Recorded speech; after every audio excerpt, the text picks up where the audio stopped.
fills al taller de germans que farem ara al mes de juliol. En aquest taller el que fem és compartir un parell de matins amb altres nens i nenes que tenen germans diferents.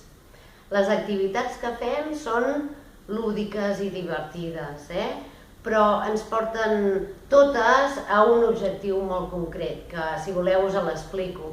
El que pretenem és saber què és el que aquest germà o germana sap de la discapacitat del seu germà i veure si necessita més informació.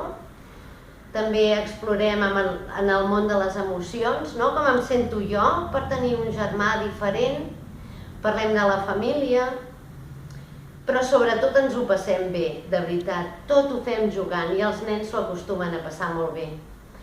Potser també és important que sapigueu que tot allò que passi en el taller després podrem compartir-ho amb vosaltres, mares i pares, i podreu també tenir alguna orientació de si aquest nen o aquesta nena que ha vingut al taller doncs necessita algun tipus d'ajut o no. Jo penso que tranquil·litza molt, el taller és per vosaltres també.